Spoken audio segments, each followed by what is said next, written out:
உலகமே யுத்தம், போர் என்ற பதட்டமான சூழ்நிலையில் இருக்கிறது. வேதத்தில் சொன்ன பிரகாரமாக தேவன் கொடுத்த அடையாளங்கள் நிறைவேறுகிறது.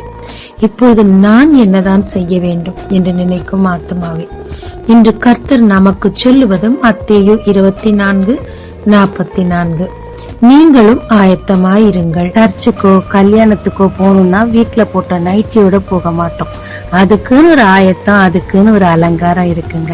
நித்திய மணவாளனை நாம் பார்க்க எப்படிப்பட்ட ஆயத்தத்தை, அலங்காரத்தை கர்த்தர் எதிர்பார்க்கிறார்னு நம்ம பார்க்கலாம். சங்கீதம் 29:2, சங்கீதம் 96:9 சொல்லியிருக்கு, பரிசுத்த அலங்காரத்துடனே கர்த்தரை தொழுது கொள்ளுங்கள் என்று சொல்லு. முதல் நமக்கு தேவையான ஒரு ஆயத்தம் பரிசுத்தம். அது அலங்காரமாகவே கர்த்தர் சொல்றாருங்க. இது எப்படிப்பட்ட பரிசுத்தமாய் கர்த்தர் நம்மிடத்தில் எதிர்பார்க்கிறாருன்னா, 1 பேதுரு 3:4 சொல்லி இருக்குது, பொன்னாலும் வெள்ளியாலும் உன்னை நீ அலங்கரிக்கிறது அலங்காரம் கிடையாது. உன்னுடைய அலங்காரம் அழியாத அலங்காரமா இருக்கணும். அதுக்கு சாந்தமும் அமைதியில் உள்ள ஆவியும், ஆவியாகி இருதயத்திலே மறைந்திருக்கிற குணமே உங்களுக்கு அலங்காரமாய் இருக்க கடவுது. இது தேவனுடைய பார்வையில் விலையேற பெற்றதுன்னு சொல்ல. அதேதாங்க எஸ்தர் மணவாளனை சந்திக்கும் முன்னாடி 2 வகையான ஆயத்தம் பண்ணாங்க. ஒண்ணு, மற்றவர்கள் இவங்களுக்கு அடிமையை கூட்டிக்கிட்டு வந்து அலங்காரம் பண்ணினாங்க, ராஜாவின் கண்கள்ல கிருபை கிடைக்கத்தக்கதாக.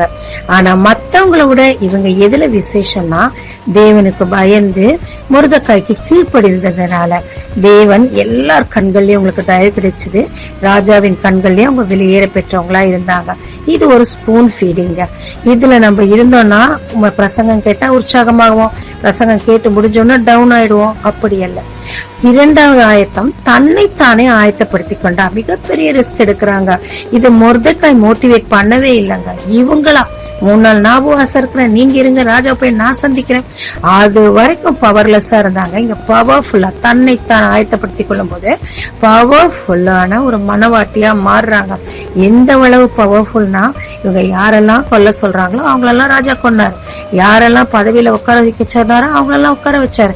இந்த அம்மாவுக்கும் ஆளுகையில இடம் கொடுத்தாரு, ராஜ்யத்துல பாதியை கொடுக்கவும் விருப்பம் உள்ளவரா இருந்தாங்க.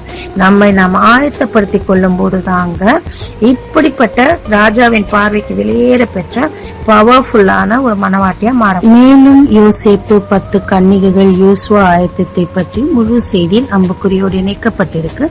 பார்த்து ஆசீர்வாதத்தை அனுபவித்து மற்றவங்களுக்கும் ஷேர் பண்ணுங்க.